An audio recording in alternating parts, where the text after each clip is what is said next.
O assunto de hoje é sobre avivamento, em busca do verdadeiro avivamento bíblico.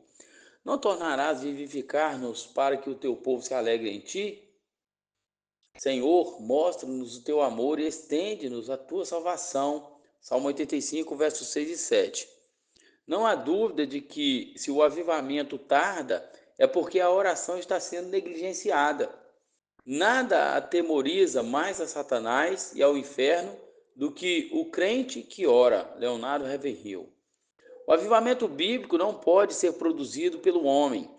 Embora a indiferença e dureza do coração possa apagar o Espírito Santo e bloquear a sua ação, o avivamento bíblico é obra de Deus.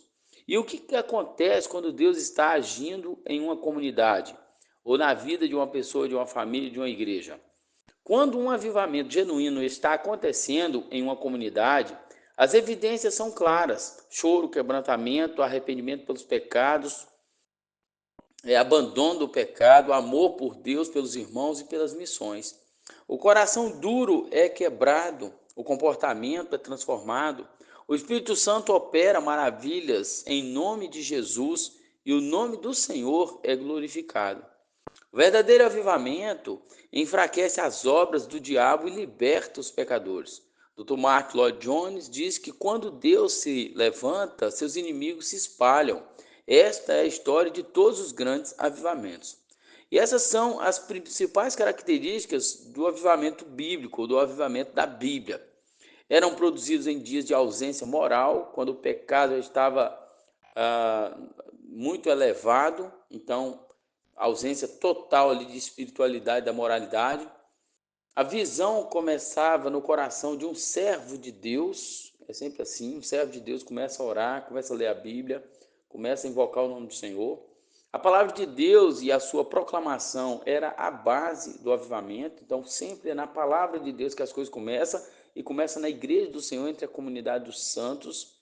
A adoração ao Senhor era a consequência, o povo se junta para adorar a Deus, para ver o que Deus quer, para amar a Deus, para se regozijar na presença dele.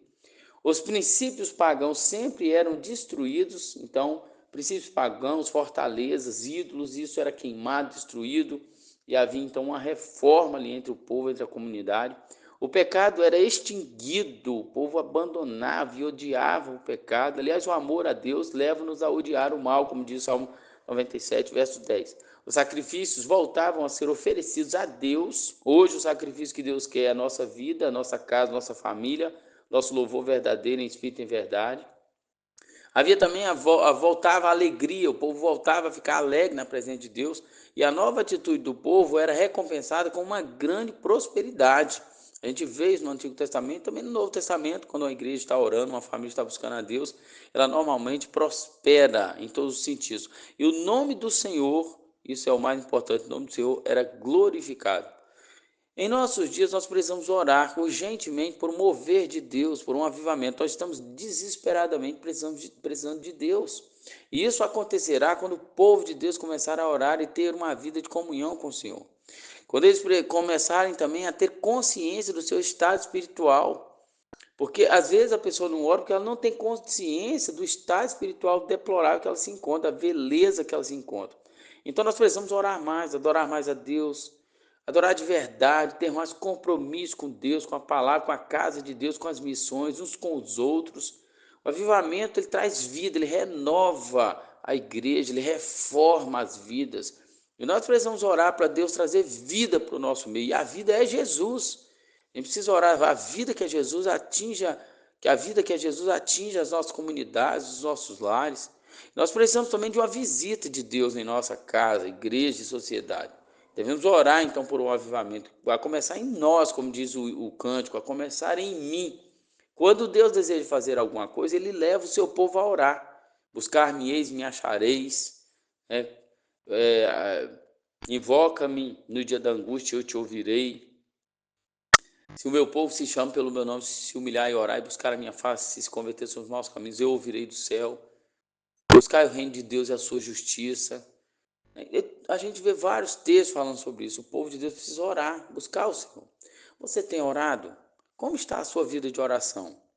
Devemos orar assim como Jesus ensinou. venha o teu reino, seja feita a tua vontade, assim na terra como no céu. Mateus 6, verso 10.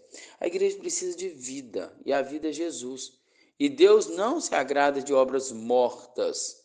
A vida da igreja é Cristo, e Cristo está vivo, Ele ressuscitou. E Deus nos ajude a lançar para Ele nossas orações, petições, ações de graça e louvor. Ele pode todas as coisas, Ele é todo poderoso. Ele é o poder, a graça e a verdade da igreja. Concluo dizendo o seguinte, que a nossa esperança e a esperança para o mundo é uma igreja viva, uma igreja viva. O caminho para o avivamento é precedido por humildade, humildade de coração, adoração genuína e um forte desejo de exaltar o nome de Jesus.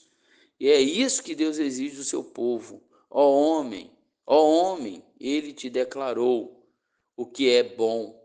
Por acaso o Senhor exige de ti alguma coisa além disso? Que pratiques a justiça, ames a misericórdia e andes em humildade com o teu Deus. Miqueias 6, verso 8. Deus nos ajude a andarmos em humildade na presença de Deus e orarmos a Deus e buscarmos a sua face, nos convertermos dos nossos maus caminhos e pedir perdão e nos arrependermos de verdade, deixar os ídolos e os pecados, a fim que Ele nos visite o seu povo, porque nós estamos precisando desesperadamente de um avivamento e muitas vezes o avivamento não acontece porque nós não oramos pedindo a Deus um avivamento.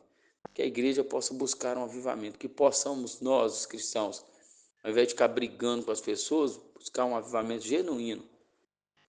E assim certamente nossa igreja será fortalecida e muitas almas serão salvas para a glória de Deus.